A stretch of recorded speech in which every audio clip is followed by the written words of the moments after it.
I'm Tina Valero, a philanthropist from New York and the strategic mind behind the Meyer tech empire. And 10 days ago, I woke up in a state-of-the-art medical suite, a prisoner in my own skin. I can't move. I can't speak. But my ears work perfectly. I can hear every whisper, every cold-blooded lie, and every plan for my disposal. Standing over my unresponsive body, my billionaire husband didn't whisper, "I love you." He whispered the date of my memorial service to the woman wearing my favorite diamond earrings. This is my story, a nightmare of high-stakes betrayal that could happen to anyone sitting in the seat of power. But before I tell you how I turned my living grave into their prison, please hit that like button and subscribe to my channel.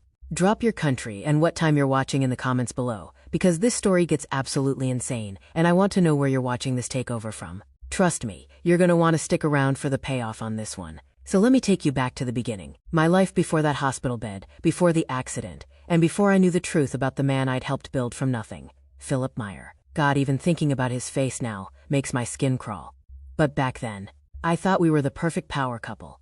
We met when he was a hungry tech disruptor, and I was the one with the connections and the strategy. Philip was charming, ambitious, and driven, a visionary who promised us the world, and honestly, we achieved it. By the time we'd been married 5 years, Philip had built a global tech titan from the ground up. We had the multi-million-dollar penthouse overlooking Central Park, the private jets to St. Bart's, and the kind of influence that made us the man and woman of the year. I thought I knew him. I thought our empire was built on a rock-solid foundation. I loved my work with the foundation, and I loved coming home every day to what I thought was a happy, prestigious marriage. Philip would tell me about his acquisitions and his server crises. I'd tell him about the lives we were changing through our philanthropy. We had the elite galas, the inside jokes, and a life of absolute luxury. Or, at least I thought we did. About a year ago, Philip brought in a new, indispensable consultant, Sherry Miller. She was 24, sharp, and according to Philip, a total visionary. He talked about her constantly. Cherie saved the IPO. Cherie found the glitch in the merger. Cherie is staying late with me to finalize the board presentation. At first, I didn't think anything of it. I trusted my husband. I trusted that our years of building this legacy meant everything. How naive I was. Cherie started showing up everywhere. Charity auctions where only family was invited, board retreats, even our private dinners. When I'd visit Philip at the office, Cherie would be there, sitting just a little too close, laughing at jokes I didn't understand. My friends started whispering. My sister asked me point blank if I was worried about the consultant. And you know what I said? I said, "Philip loves me. We have an empire to protect. I trust him completely." God, I was such a fool. Things started turning cold around 6 months ago. Philip became distant, always on his encrypted phone, always taking investor calls in another wing of the penthouse. Our anniversary dinner was canceled for a quote-quote server emergency. He stopped looking at me like a partner and started looking at me like a liability. When I tried to talk to him, he'd say he was just stressed about the takeover, that once the deal closed, we'd go back to normal. I wanted to believe him so badly. I wanted to believe that our $20 billion life wasn't a lie, that the man I'd crowned king wasn't planning my execution. So I pushed down that sick feeling in my chest and ignored the red flags, right up until the night of the gala. In the gilded world of high-tech acquisitions, they called us the gold standard, but the truth was that I had been the one refining the ore while Philip simply wore the crown. I was Tina Valero, the daughter of a banking dynasty, and when I met Philip Meyer, he was a brilliant but unpolished disruptor with a basement full of servers and a head full of dreams. He had the vision, but I had the blueprints. I spent a decade opening doors in Davos and Singapore that he didn't even know existed, trading my family's old money credibility to build his new money empire. For 8 years, our marriage was the most successful merger in Manhattan. We were a dual-core processor, perfectly synced and seemingly unbreakable. We built a life of glass and steel, a $20 billion fortress where the only thing more transparent than our penthouse windows was the supposed depth of our devotion. Then came the glitch in our system, a woman named Sherry Miller. She arrived 14 months ago, ostensibly as a specialist to help navigate the Meyer-Valero IPO, but looking back, she was the Trojan horse I invited right through the front gates. Philip introduced her as an indispensable consultant, a 24-year-old prodigy whose disruptive energy was exactly what the company needed for the next quarter. She was sharp, blonde, and possessed a calculated ambition that I foolishly mistook for professional zeal. Philip started mentioning her name over breakfast, then, during our private late-night strategy sessions, and finally, she became a permanent fixture in the background of our lives. Cherie found a loophole in the offshore accounts, he would say, or Cherie and I are staying late to finalize the board presentation. At first, I didn't blink. I was the strategist. I knew that success required sacrifice and long hours. I trusted the man I had built. believing that 8 years of shared history and a joint legacy were worth more than the temporary sparkle of a new hire. But the workspace began to shift. Sherry wasn't just in the office.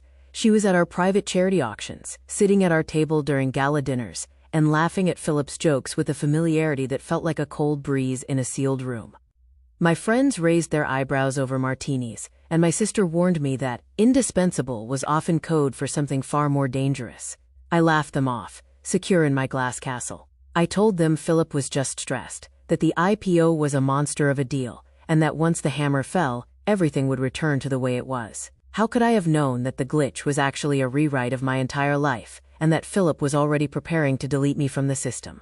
The Metropolitan Museum of Art was bathed in the amber glow of 1,000 candles for our annual Meyer Foundation Gala, the air thick, with the scent of expensive orchids and even more expensive perfume.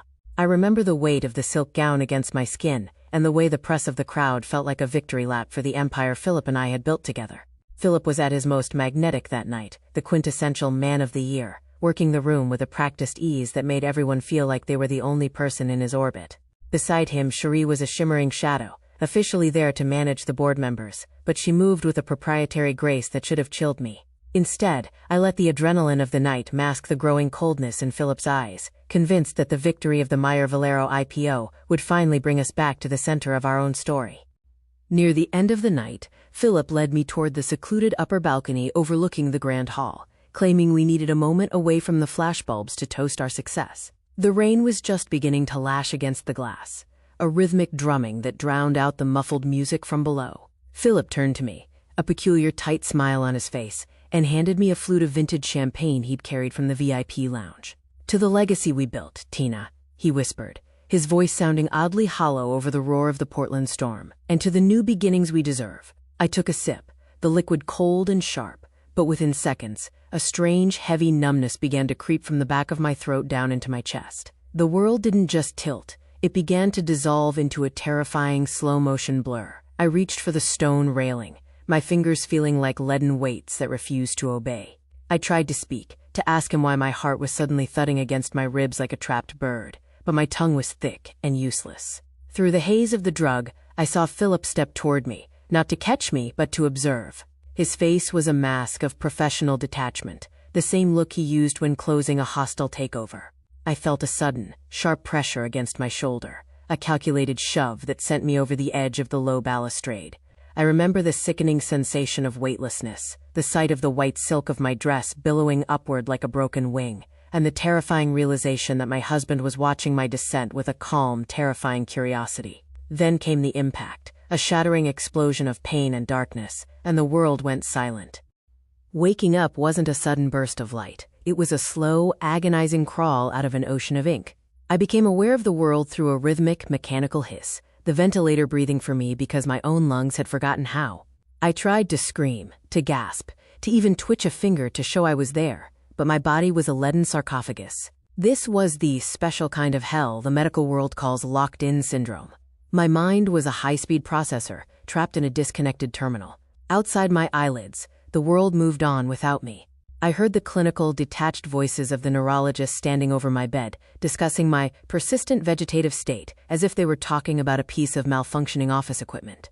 They spoke of minimal brain activity and no likelihood of recovery, their words carving away my humanity until I was nothing more than a liability to be managed. The true horror, however, didn't wear a white coat. It wore expensive perfume and walked with a proprietary click of heels. Philip was there, playing the role of the shattered husband for the staff. But the moment the door clicked shut, the grief vanished, like a cheap stage trick. I heard the rustle of shopping bags and the unmistakable clinking of my jewelry, the pieces Philip had given me for anniversaries, now being handled like spoils of war. "It's a bit snug, don't you think?" Sherry's voice drifted over me, casual and cruel. I felt the air shift as she moved around the room, and then I heard the zip of my favorite vintage Chanel blazer, the one I'd worn to the IPO launch. She was trying on my life while I was still in it. "You'll grow into it," Philip replied, his voice devoid of the warmth he'd used during a decade of marriage. "Besides, Tina won't be needing a wardrobe where she's going. The doctors are already asking about the next steps." I lay there, a silent witness to my own erasure, listening to them laugh about the convenience of my fall while they debated which of my diamonds looked best against Sherry's skin.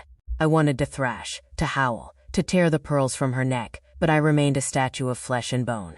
I was a ghost haunting my own hospital room, forced to watch as the man I'd crowned king and the woman he'd chosen as my replacement prepared to bury me alive.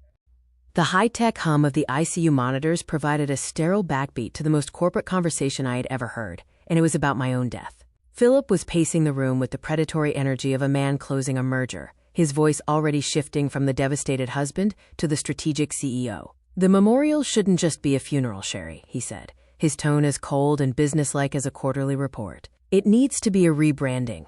We're going to announce the new direction of the Meyer Foundation under your leadership. I want the press to see a smooth transition, not a tragedy." He was talking about my life as if it were a brand to be phased out, a legacy he was eager to liquidate. Sherry let out a soft, satisfied hum, the sound of a woman who had finally stepped into the light. "And the payout?" she asked, her voice eager and devoid of any pretense of sympathy. Philip paused, and I could almost hear him calculating the numbers in his head. $500 million from the primary life insurance policy, he stated, the satisfaction in his voice turning my blood to ice. Plus the equity in the Valero estate and the full control of the IPO shares. "It's a clean sweep, Cherie. Once we withdraw life support, the legal path is paved in gold." They weren't just planning a service. They were planning an after-party for their new life, financed by the $500 million they would collect once I was quietly removed from the equation. "I've already looked at that penthouse in the Pearl District," Sherry whispered, her voice closer to the bed now, as if she wanted me to hear the details of her theft. "Floor-to-ceiling glass, a private rooftop, the perfect place for us to start over once the mourning period is officially over." Philip gave a dry, mirthless laugh. "We'll stage me as the grieving widower for exactly 30 days, long enough for the insurance to process and the public to stop asking questions. Then, we take that trip to Bali and put this entire inconvenience behind us." I lay there, trapped in my own skin, listening to them carve up my world and auction off my future. They were so confident in my silence, so sure that I was nothing more than a brain-dead obstacle, that they didn't even bother to lower their voices as they discussed the price tag of my murder. The hospital room was silent, except for the rhythmic chirping of the heart monitor, a sound Philip now treated with the casual indifference of a ticking clock. Cherie stood by the window, watching the rain lash against the glass, the same rain that had served as the perfect stagehand for my accident. "You're sure the toxicology report won't be an issue?" she asked, her voice hushed but hungry for reassurance. Philip didn't even look up from his tablet as he replied, his voice flat and terrifyingly clinical. "I didn't leave it to chance, Sherry. I didn't just guess. I spent months researching the exact titration and practiced the dosage for weeks to ensure it would be undetectable by the time the paramedics even reached her." He stepped closer to my bed, his shadow falling over me like a shroud. "The beauty of it was the simplicity. The compound I used mimics acute vestibular failure. Basically, it made the world spin until she couldn't tell the floor from the sky. To the witnesses at the gala, she just looked like a wife who'd had a few too many celebratory glasses. By the time the hospital did a full blood draw, the substance had already metabolized into harmless sugars." He reached out and adjusted the ventilator tube with a chilling familiarity. The rain on the balcony made the marble slick. It provided the perfect narrative of a clumsy, tragic stumble. The police didn't even look for a push because the quote-quote drunken accident story was so much easier to believe. Cherie giggled, a sound that grated against my nerves like sandpaper on raw skin. "You really are a genius, Philip. You even made sure the security cameras only caught the back of your head." Philip gave a dry, self-satisfied chuckle. 20 minutes of preparation saved us 20 years of a messy divorce. This way I'm not the villain. I'm the tragic widower who tried to save his wife from her own excesses. I wanted to scream, to lash out, to show him that I was the one recording his genius into the permanent memory of my mind, but I remained a silent prisoner in a body that refused to move. I was forced to lie there, drowning in the knowledge that my entire life had been dismantled in a few practiced minutes by the man I once thought hung the moon. The hospital room felt colder than the marble balcony Philip had shoved me from, the sterile air thick with the smell of antiseptic and the lingering scent of Cherie's expensive, stolen perfume.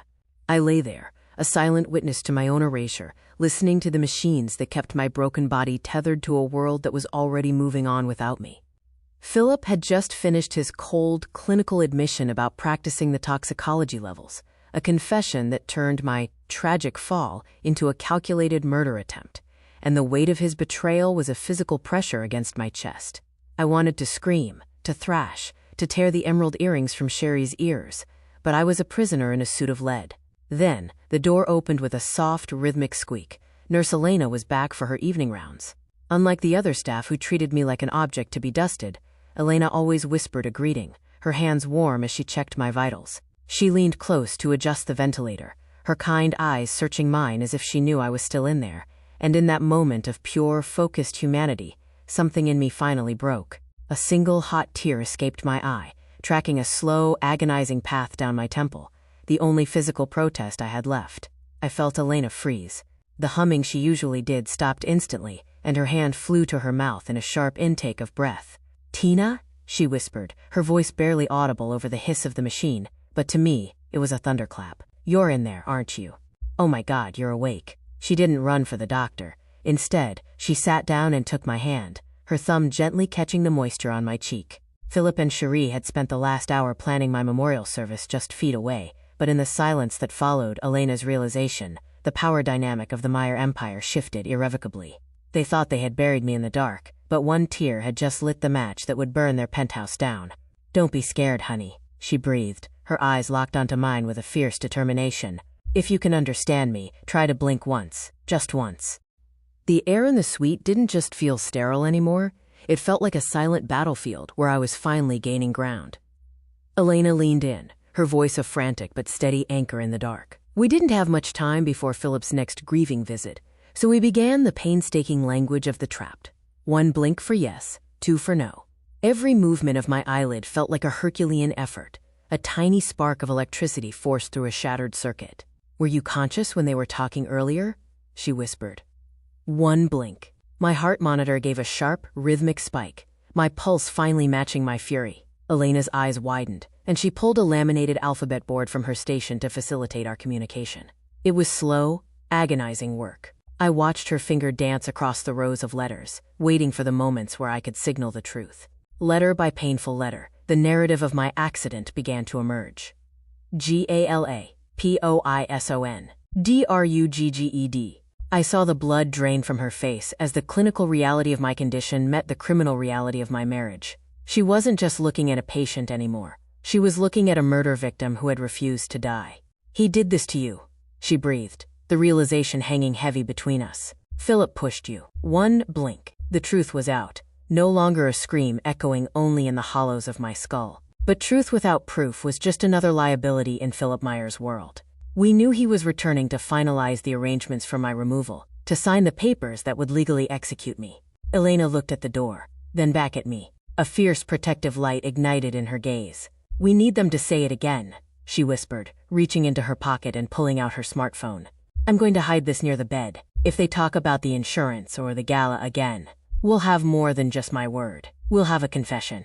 She tucked the device into the shadows behind the medical equipment, the microphone exposed, but the body hidden by a stack of sterile gauze. As she straightened my sheets and wiped the lingering salt from my face, the predator was about to become the prey. Philip thought he was coming to sign a death warrant, but Elena and I were preparing to broadcast his funeral instead. Philip arrived at exactly 2 p.m., his signature charcoal suit perfectly pressed, a masterclass in the aesthetics of mourning. He carried a leather-bound folio that contained my death warrant, the legal consent to withdraw life support and end the inconvenience of my existence. Cherie was a half step behind him, her eyes darting toward the medical equipment, her mind already calculating the $500 million future they were about to secure. "It's time," Philip said, his voice a polished veneer of regret. He didn't look at me. He looked at the ink. He was a man who had always preferred signatures to souls. The air in the room was brittle with anticipation. Hidden behind the heavy medical curtains, the detectives waited, their presence a silent jury. Nurse Elena stood by my bed, her hand resting near the stack of gauze that concealed her recording smartphone. Philip opened the folio, the scratch of the fountain pen against the heavy bond paper sounding like a shovel hitting dirt. "I'm doing this for her," he lied, the words practiced and hollow. "Tina wouldn't want to live like this. She'd want to be let go with dignity." He leaned over the table, his hand steady as he signed his name, authorizing the withdrawal of the machines to trigger the massive insurance payout. "Is it done?" Cherie whispered, the hunger in her voice impossible to mask. Philip nodded, closing the folio with a definitive thud. "It's done. The accident at the gala is finally over. Now we just wait for the insurance to process, and our new life to begin." He gave a small, self-satisfied smirk, the look of a man who thought he had successfully liquidated his most valuable liability. "Actually, Mr. Meyer, the only thing that's over is your freedom," Detective Morrison stated, stepping from the shadows. Philip froze, the pen still gripped in his hand. Before he could utter a single corporate deflection, Elena reached behind the gauze and pressed play. Philip's own cold, clinical voice filled the room, detailing the practiced titration of the drug and the calculated shove on the rainy balcony. The color drained from his face, turning him into a gray ghost of the titan he used to be. As the handcuffs clicked around his wrists, I focused every ounce of my will on my right eye and blinked once, slow, deliberate, and victorious. Philip looked at me, and for the first time in 10 days, he didn't see an asset to be liquidated. He saw the woman who had just dismantled his empire with a single tear. The path back from the void wasn't paved with gold, but with the grueling, agonizing repetition of specialized physical therapy. I traded the silk sheets of the Meyer penthouse for the sterile resistance of a rehabilitation center, fueled by a brand of rage that even Philip's practiced toxicology couldn't extinguish. The doctors, who once spoke of my vegetative state in hushed tones, began to use words like miraculous as I forced my body to reconnect with my mind. It started with a twitch in my right finger, then a flutter of my toes, and eventually, the first raspy, slurred syllables of my own voice returning to reclaim the air Philip tried to steal. 8 months after the gala fall, the Meyer empire finally met its true architect again, but this time, I wasn't the silent witness.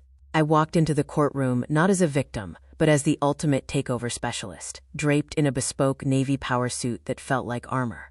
I didn't need a speech computer. I looked Philip directly in the eye and let the jury hear the truth from the very lungs he had tried to silence. The evidence was absolute: the recordings, the forensic toxicology, and the paper trail of the $500 million payout he had been so eager to collect. Watching Philip's face crumble as the judge read the words "guilty on all counts" provided a brand of satisfaction that no billion-dollar merger ever could. Philip was sentenced to life in prison without the possibility of parole, trading his Central Park views for 4 concrete walls, while Cherie was handed 10 years for her complicity in my attempted erasure. As they were led away in shackles, I didn't feel the need for a final, cutting remark. The silence of their departure was eloquent enough. I sold the penthouse and the stained legacy of the Meyer name, moving into a space that finally felt like home. Today, the Meyer-Valero Foundation is simply the Valero legacy, and its success is no longer a mask for a sociopath's greed. I spend my mornings watching the sunrise without a mechanical hiss, traveling to places Philip and I only ever used as props for our public image. They say living well is the best revenge, and as I rebuild my empire on a foundation of truth rather than glass, I plan to test that theory every single day. Philip wanted to bury me, but he forgot that I was the one who knew exactly where the foundations were laid, and I chose to stand on top of them and breathe. Thank you very much for watching. Comment below what you thought and what was the best or worst part. Don't forget to subscribe. Until next time.